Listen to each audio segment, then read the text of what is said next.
वंदे मातरम। मैं अजीत प्रताप सिंह ज्ञानज्योत विद्यालय की तरफ से आप सभी बच्चों के शुभ होने की सुरक्षित इस कोरोना काल में सुरक्षित होने की कामना रखता हूँ। बच्चों, मेरा आपसे रिक्वेस्ट है कि आप लोग अपने घरों में जब भी रहें मास्क लगाएं, फेस कवर संभव हो तो फेस कवर, मास्क, सैनिटाइजर का यूज करें। दिन में कम से कम 5-6 बार साबुन से हाथ धोएं। ठीक है। आज हमारा विचार है सत्यमेव जयते। तो हमेशा सत्य की विजय होती है। हमेशा सत्य पर असत्य जो है कभी भारी नहीं पड़ सकता। यानी हमेशा हमें सत्य बोलना चाहिए और सत्य का पालन करना चाहिए। कभी सत्य की हार नहीं होती है। बच्चों, आज हमारा टॉपिक है कक्षा 7 का अध्याय 5 रेखा और कोण और प्रश्नावली 5.2। प्रश्नावली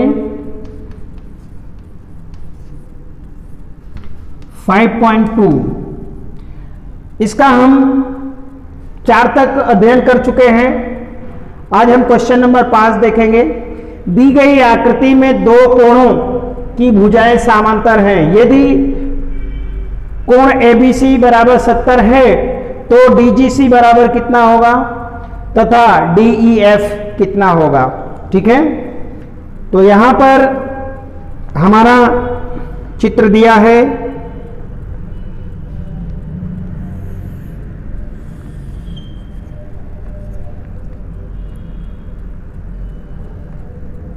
कोण A,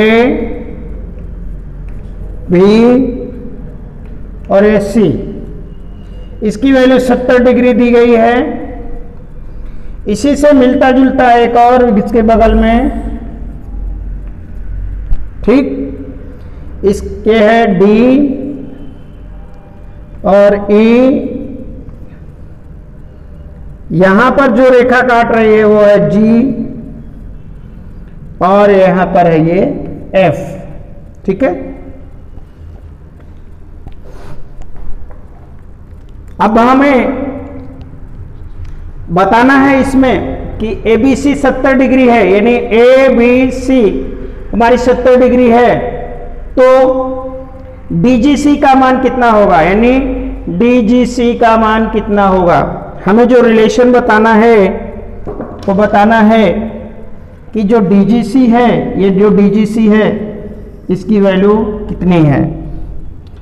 अब आप यहां देख रहे होंगे कि जो AB और DG है, यानी यहां पर आप देख रहे हैं कि AB समांतर DG के है, यानी AB और DG ये दो भुजाएं एक दूसरे के समांतर हैं तथा इसकी जो तिर्यक है वो है BC तथा तिर्यक छेदी रेखा क्या है, BC है। क्या है, BC तिर्यक छेदी रेखा है। ठीक है। तो जब इसकी तिर्यक छेदी रेखा है, ठीक है, तो यहां पर कोण ABC बराबर कोण DGC के, कोण DGC के किससे, संगत कोण से। यानी ये जो बन रहा है ये संगत कोण बन रहा है। तो आप जान रहे हैं कि ABC की वैल्यू, कोण ABC बराबर 70 है तो कोण DGC भी 70 डिग्री होगी, यानी इसकी वैल्यू भी 70 डिग्री होगी। ठीक है। अब दूसरा इसी का सवाल है,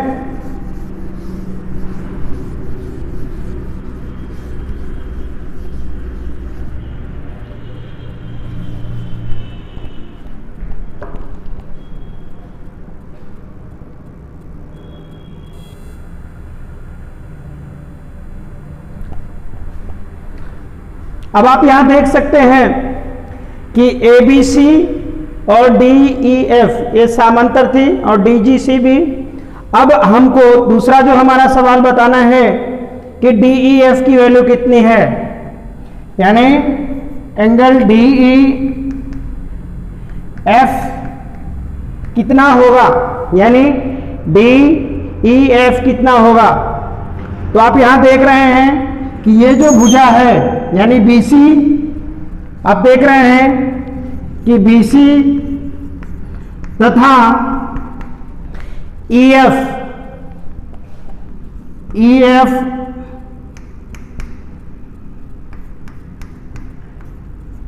ये दोनों समांतर हैं, ठीक है। BC तथा EF की तिर्यक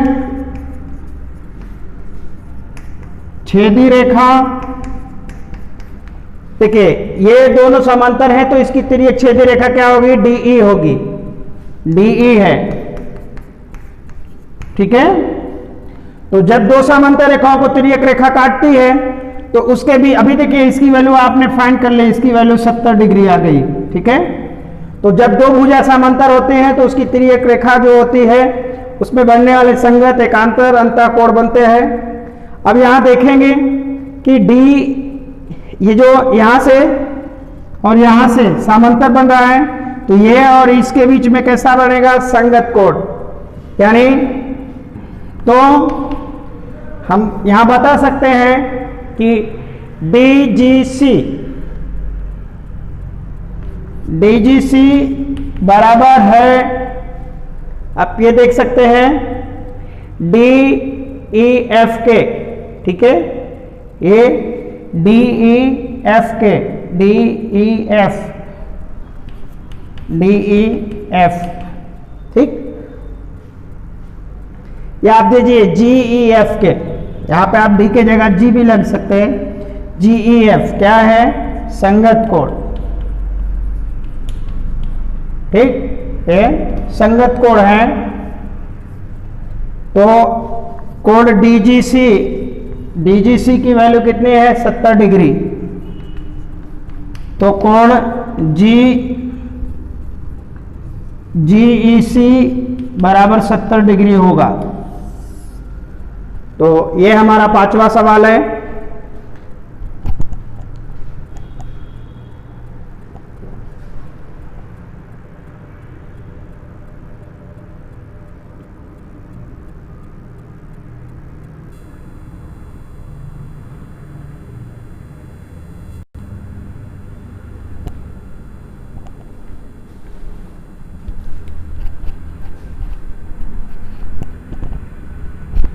प्रश्न 6, नीचे दी गई आकृतियों में बताइए कि क्या L M के समांतर हैं।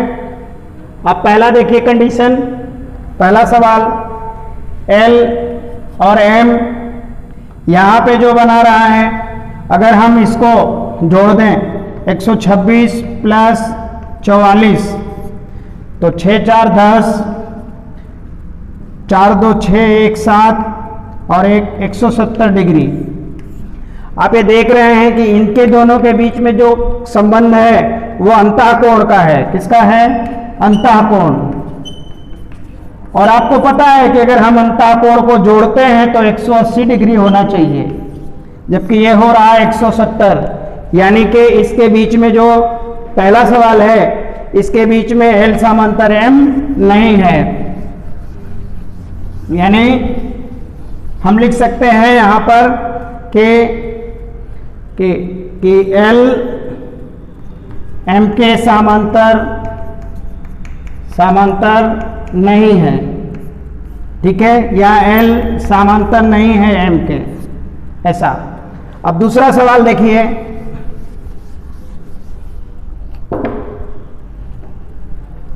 यहां पर देखिए L और M, यहां 75 डिग्री दिया, यहां 75 डिग्री दिया, तो क्या ये समांतर है? तो आप यहां देखिए यहां पर 75 और 75 जो है, सबसे पहले यहां पर इसकी वैल्यू 75 आएगी। यहां से रिलेशन निकालेंगे कि L समांतर M तब होता है जब L बराबर, यानी यहां पर ये बराबर इसके वैल्यू हो, ठीक है। लेकिन यहां पर ऐसा कुछ नहीं है। यहां पर हमारा जो ये एंगल दिया है, इन दोनों को जोड़ते हैं, यानी 75 और 75 अगर आप जोड़ेंगे, 5 5 10, 7 2 7 दूनी 14, 1 15 यानी 150 आता है। जबकि हमारा ये जो रिलेशन होता है वो होता है रैखिक युग्म का, रैखिक युग्म का। और रैखिक युग्म जो है, या हम उसको ले सकते हैं कि संपूरक का, संपूरक कोण का। दोनों में से कोई भी आप एक यूज कर सकते हो। तो जबकि संपूरक कोण का मान 180 डिग्री जाता है, दोनों जुड़ते हैं तो 180 डिग्री बनाते हैं। जबकि बल कितना रहा है? 150। इसके आधार पर हम कह सकते हैं कि L M के समांतर नहीं है, समांतर नहीं है। मतलब हमारा दूसरा भी जो है ये समांतर नहीं है, ठीक है।